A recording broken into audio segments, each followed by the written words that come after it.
இப்போ நான் என்ன சொல்லுவேன் அப்படின்னு பார்த்தீங்கன்னா, கண்டிப்பா இதுக்காகவே தளபதி விஜய் அண்ணா வந்து ஜெயிக்கணும்.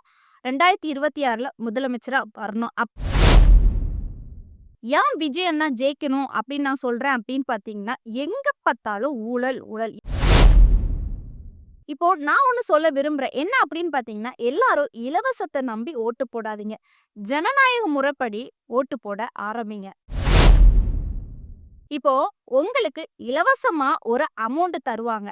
ஆனா, அது உங்களுக்குமே தெரியாம அத விட அதிகமா அந்த அமௌண்ட்ட எடுத்துக்கிடுறாங்க. உதாரணத்துக்கு சொல்லணும் அப்படின்னு பார்த்தீங்கன்னா, மகளிருக்கு இலவசமா பேருந்து பயணம் வசதி தராங்க. அதே மாதிரி ஆண்களுக்கு பேருந்து பயணம் கட்டணம் உயர்வு, பால் கட்டணம் உயர்வு, கரண்ட் பில் உயர்வு.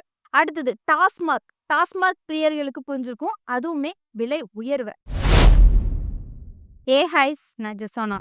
இன்னைக்கு நம்ம எத பத்தி பார்க்க போறோம் அப்படின்னு பார்த்தீங்கன்னா, நேற்றைக்கு தளபதி விஜய் அண்ணா மை டிவிகே ஆப் ஒண்ண வெளியிட்டிருந்தாங்க. அதுல ஒரு சில விஷயங்களும் பேசியிருந்தாங்க. அப்படி என்ன பேசியிருந்தாங்க? இதெல்லாம் பத்தி தான் முழுக்க முழுக்க நம்ம வீடியோல பார்க்க போறோம். இந்த வீடியோக்குள்ள போறதுக்கு முன்னாடி, இந்த வீடியோ பத்தின கருத்து ஏதாவது உங்களுக்கு இருந்துச்சுன்னா கமெண்ட்ல தெரிவிங்க.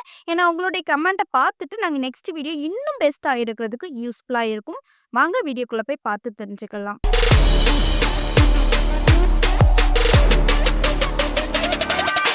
நேத்தைக்கு தளபதி விஜய் அண்ணா மை டிவிகே ஆப் ஒண்ண வெளியிட்டிருந்தாங்க. வெளியிட்டது மட்டும் இல்லாம ஒரு சில விஷயங்களும் பேசியிருந்தாங்க. என்ன பேசியிருந்தாங்க அப்படின்னு பார்த்தீங்கன்னா, எப்பவுமே தளபதி விஜய் அண்ணா பேசும்போது, "என் நெஞ்சில் குடியிருக்கும் நண்பா, நண்பி, தோழா, தோழி" அப்படிங்கிற மாதிரி போல்டா தான் பேசுவாங்க. பட் நேத்தைக்கு அப்படி பேசல. ஏதோ சோகமா பேசுவோம்ல, அந்த மாதிரி சாதாரணமா பேசி முடிச்சுட்டாங்க. சரியா? எனக்கு என்னமோ எப்படி ஃபீல் ஆச்சு அப்படின்னு பார்த்தீங்கன்னா, தளபதி விஜய் அண்ணாவ அரசியல் ரொம்ப வாட்டி எடுக்குது போல. அந்த மாதிரி தான் பேசியிருந்தாங்க. அது மட்டும் இல்லாம அதுல ஒரு சில விஷயங்கள் சொல்லியிருந்தாங்க. என்ன சொல்லியிருந்தாங்க அப்படின்னு பார்த்தீங்கன்னா, தமிழக அரசியல்ல நடந்த 2 மிகப்பெரிய தேர்தல் அப்படிங்கிற மாரி சொல்லியிருந்தாங்க. இயர்ஸும் சொல்லியிருந்தாங்க. அது என்ன இயர் அப்படின்னு பார்த்தீங்கன்னா, 1967 டூ 1977. அதே மாதிரி 2026லயும் நம்ம நடத்தி காட்டுவோம் அப்படிங்கிற மாதிரி சொல்லியிருந்தாங்க. பட் 1967 அப்படின்னு சொல்லியிருந்தாங்கல்ல, அதுல யார் முதலமைச்சரா இருந்தாங்க அப்படின்னு பார்த்தீங்கன்னா, அண்ணா அவர்கள் தான் முதலமைச்சரா இருந்தாங்க. 1977ல முதலமைச்சரா இருந்தது யாரு அப்படின்னு பார்த்தீங்கன்னா, எம்ஜிஆர் அவர்கள் தான் முதலமைச்சராக இருந்தாங்க. அதே மாதிரி 2026ல கண்டிப்பா நம்ம நிப்போம். அதே மாதிரி அரசியல் மாற்றம் உருவாகும் அப்படிங்கிற மாதிரி தளபதி விஜய் அண்ணா சொல்லியிருந்தாங்க. அதே மாதிரி நம்மளும் என்ன பண்ணணும் அப்படின்னு பார்த்தீங்கன்னா, கண்டிப்பா ஒருக்காவாவது தளபதி விஜய் அண்ணாவுக்கு ஓட்டு போட்டு ஜெயிக்க வைக்கணும். ஒரு அரசியல் மாற்றத்த நம்ம மாத்த வைக்கணும். அதுதான் நம்மளுடைய கடமையும் கூட. ஏன் விஜய் அண்ணா ஜெயிக்கணும் அப்படின்னு நான் சொல்றேன் அப்படின்னு பார்த்தீங்கன்னா, எங்க பார்த்தாலும் ஊழல், ஊழல். எங்க திரும்பினாலும் ஊழல் பண்றாங்க. உங்களுக்கு புரியும்படி சொல்லணும் அப்படின்னு பார்த்தீங்கன்னா, காமராஜர் முதலமைச்சரா இருந்து இறக்கும்போது அவர்கிட்ட எவ்வளவு சொத்து மதிப்பு இருந்துச்சு அப்படின்னு பார்த்தீங்கன்னா, ரூ. 130 பணம். அதுக்கப்புறம் 2 ஜோடி செருப்பு சரியா? 4 சட்டைகள், 4 தோத்திகள். தோத்திகள் அப்படின்னு சொல்லும்போது வேஷ்டி. அப்புறம் சில புத்தகங்கள். அவர்கிட்ட சொத்துன்னு பார்க்கும்போது இது மட்டும் தான் இருந்துச்சு. வேற எந்த பைசாவும் இல்ல. இதுல ஹைலைட் ஆன விஷயம் என்ன அப்படின்னு பார்த்தீங்கன்னா, கிட்டத்தட்ட அவரு 3 வாட்டி முதலமைச்சரா இருந்திருக்காரு. அப்படி இருந்ததுக்கு அப்புறமுமே அவர் என்ன பண்ணியிருக்காரு, அவர் கையில அதிகமா சொத்து மதிப்பு எதுவுமே இல்ல. அந்த அளவுக்கு மக்களுக்கு மட்டும் தான் செஞ்சிருக்கிறாங்க காமராஜர். ஆனா, இப்போ உள்ள அரசியல்வாதிகள எடுத்துக்கிட்டோம் அப்படின்னு பார்த்தீங்கன்னா, அரசியலுக்கு வந்தாச்சுனாலுமே அவங்க கையில எப்படின்னா பல கோடி ரூபாய் இருக்கும். இப்போ ஒருத்தங்க ஆட்சி பண்றாங்க அப்படின்னு நெனச்சுக்கோங்களேன். அவங்க கிட்ட பல கோடி மதிப்பிலான பணங்கள் இருக்கும். சரி இனி அதுதான் மாறும். இனி அடுத்த ஆட்சி வந்த பிறகு கண்டிப்பா இத கேட்பாங்க. இந்த மாதிரி ஊழல் பைசா யாது அப்படின்னு சொல்லி கேட்பாங்க அப்படின்னு நம்ம எதிர்பார்ப்போம். அப்படின்னு இருக்கும்போது என்ன நடக்கும்னா, அடுத்தவங்க வேற ஆட்சி மாறும்போது, கண்டிப்பா இந்த ஊழல் எப்படி வந்துச்சு? நீங்க இத எப்படி சம்பாதிச்சீங்க? அப்படின்னு சொல்லிட்டு எந்த ஒரு கேள்வியுமே கேட்க மாட்டாங்க. அவங்க என்ன பண்றாங்க அப்படின்னு பார்த்தீங்கன்னா, இந்த ஆட்சியில அதிகமா நீ எவ்வளோ சம்பாதிச்ச? உன்ன விட 5 மடங்கா சம்பாதிப்பேன். அப்படிங்கிறது மாதிரி என்ன பண்றாங்க, அவங்க அதிகமா சம்பாதிக்கிறதுக்கு தான் பார்க்குறாங்க. இந்த மாதிரி தான் காலங்காலமாவே நடந்துட்டு வருது நம்ம தமிழகத்துல. சரி, இப்போ உங்களுக்கு ஒரு கேள்வி எழுப்ப தோணும். ஏன் உங்க விஜய் அண்ணா மட்டும் ஆட்சிக்கு வந்தா ஊழல் பண்ண மாட்டாங்களா? அப்படிங்கிற மாதிரி ஒரு கேள்வி தோணும். இப்போ விஜய் அண்ணா நெனச்சிருந்தா, கட்சி தொடங்கும்போது தமிழ்நாட்டுல இருக்கிற மொத்த இடத்துல உள்ள பணக்காரர்களை மட்டும் கூப்பிட்டு உங்களுக்கு இந்த பொறுப்பு தாரேன், நீங்க இதை பண்ணுங்க அப்படிங்கிற மாதிரி என்ன பண்ணிருக்கலாம், கட்சி இன்னும் அழகா மெயின்டைன் பண்ணி கொண்டு வரலாம். ஆனா விஜய் அண்ணா கட்சிக்கு ஆள் எடுத்தது எப்படி அப்படின்னு பாத்தீங்கன்னா, அதாவது மாவட்ட வாரியரா கஷ்டப்பட்டவங்க, அதாவது உங்களுக்கு புரியும்படி சொல்லணும் அப்படின்னு பாத்தீங்கன்னா, ஒவ்வொரு மாவட்டத்துல இருந்து ஒரு ஆட்டோ டிரைவர், அப்புறம் டீ மாஸ்டர், இப்படி கஷ்டப்பட்டவங்கள செலக்ட் பண்ணி தான் எடுத்திருக்காங்க. ஏன் அப்படி எடுத்தாங்க அப்படின்னு பாத்தீங்கன்னா, அப்பதான் மக்களுக்கு என்ன தேவையோ அத நம்ம பண்ண முடியும் அப்படிங்கிறதுக்காக ஒரு எண்ணம். இன்னொரு விஷயம் என்ன அப்படின்னு பாத்தீங்கன்னா, இப்ப விஜய் அண்ணா ஆட்சிக்கு வந்துட்டாங்க. பணக்காரங்கள பொறுத்த வரைக்கும் ஒரு பொறுப்ப குடுத்து எடுத்து வச்சுட்டாங்க. அவங்களுக்கு ஃபுல் மைண்ட் தாட் மக்களுக்கு செய்யாண்டா ஊழல் பண்ணலாம் அப்படிங்கிறது மாதிரி ஒரு மைண்ட் தாட் போகும்.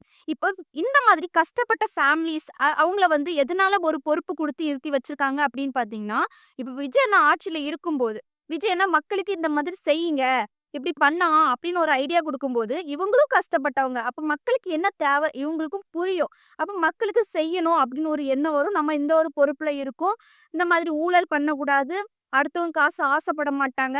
விஜய் அண்ணா கண்ட்ரோல்ல எப்பவுமே இருப்பாங்க. விஜய் அண்ணா என்ன சொல்றாங்களோ அத கேட்டு கீழ்ப்படிவாங்க. அதுக்காகவே தளபதி விஜய் அண்ணா இந்த மாதிரி செலக்ட் பண்ணி கட்சிய நல்லபடியா தொடங்கியிருக்கிறாங்க. அது மட்டும் இல்லாம எனக்கு கூட ஒரு கமாண்ட் வந்துச்சு.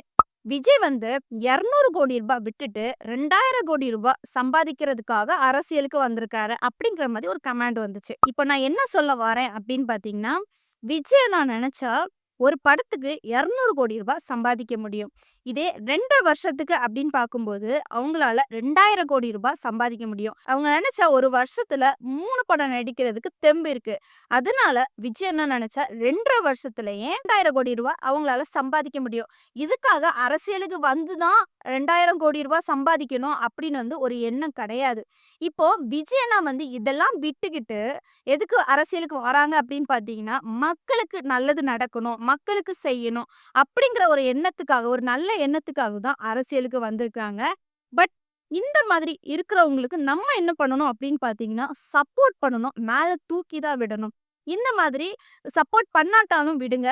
அதே மாதிரி அவங்கள பத்தி இப்படி 200 கோடி ரூபாய் விட்டுட்டு 2000 கோடி ரூபாய் சம்பாதிக்க வந்திருக்காங்க அப்படிங்கிற மாதிரி என்னைக்குமே பேசாதீங்க.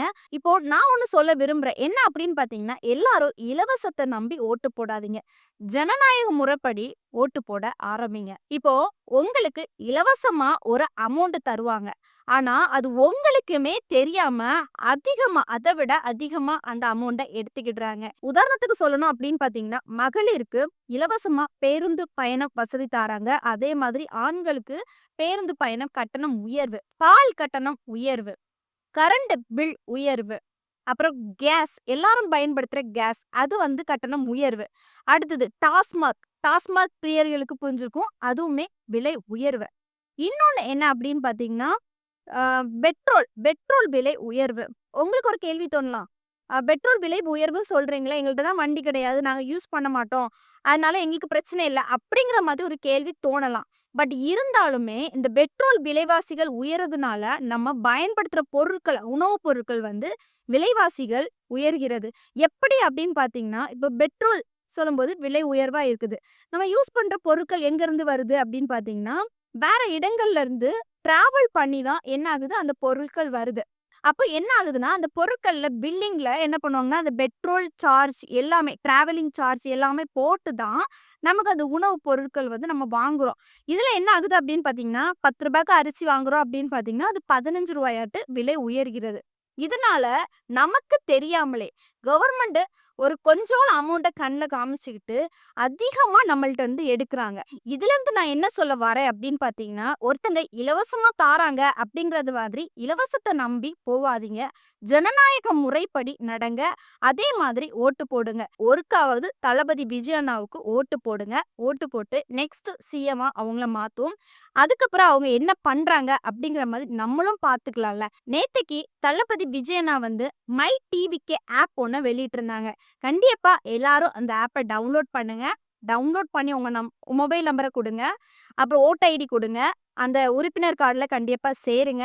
அதே மாதிரி தளபதி விஜய் அண்ணாவுக்கும் சப்போர்ட் பண்ணி நெக்ஸ்ட் 2026 எலெக்ஷன்ல ஜெயிக்க வைங்க. இப்போ இதை பத்தி நீங்க என்ன நினைக்கிறீங்க? உங்களுடைய கருத்தை கமெண்ட்ல தெரிவிங்க. நெக்ஸ்ட் ஒரு வீடியோல சந்திக்கிறேன். பை.